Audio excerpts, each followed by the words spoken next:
सेवारो दर्शन नमस्ते टक्राउन चाहन्छु। आज चाहिँ म तपाईहरुलाई एउटा चाहिँ खुसीको खबर र तुम्बिया गाउँपालिकाको यो प्रशासनिक भवनबाट जुन चाहिँ तुम्बियाका तमाम जनतालाई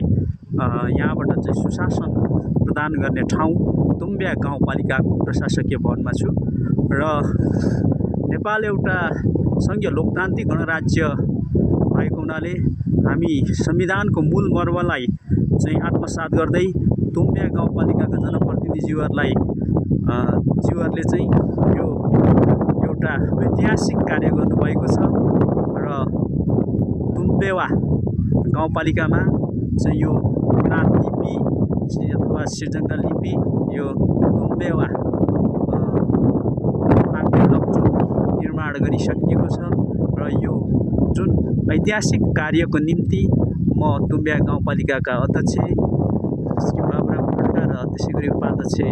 श्री खड्क सुन्दर सम्माम्फे लगायत 5 वडाका वडाध्यक्षज्यूहरू र कार्यपालिकाका सदस्यज्यूहरूलाई म आभार प्रकट गर्न चाहन्छु भने हृदयबाट नै म धेरै धन्यवाद टक्राउन चाहन्छु। उहाँहरूले संविधानको मूल मर्मलाई आत्मसात गर्दै यसरी सबैको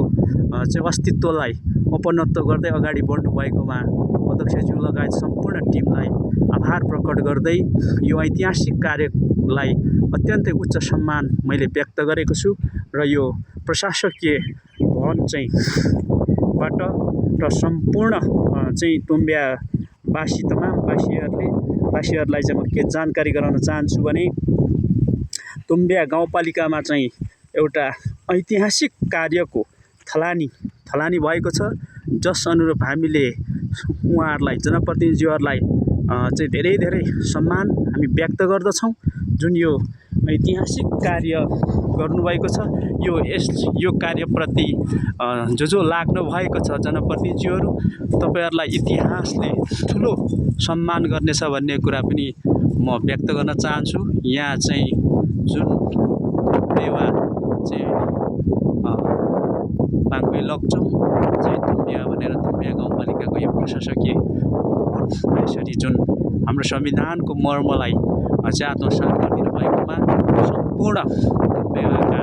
जनप्रतिनिधिज्यू अध्यक्ष उपाध्यक्ष लगायत वडाध्यक्षज्यूहरू कार्यपालिकाका सदस्यज्यूहरूलाई पनि हामी हृदयदेखि नै आभार प्रकट गर्दछौँ र यो जुन थालनी भएको छ अब यो थालनी प्रशासकीय भवनबाट वडासम्म पनि यसरी नै वडाध्यक्षज्यूहरूले एपिसोड गर्नुहुनेछ आत्मसात गर्नुहुनेछ भन्ने ठुलो हामीले विश्वास र आशा भरोसा लिएका छौँ। यो जुन ऐतिहासिक कार्यप्रति तुम्बियाका जनताहरूले तपाईहरुको कार्यप्रति उच्च सम्मान र मूल्याङ्कन अवश्य गर्नेछन् भन्ने मैले अपेक्षा र भरोसा लिँदै यहाँबाट यो जुन ऐतिहासिक कार्यको लागि धेरै धन्यवाद टक्राउन चाहन्छु। नमस्कार।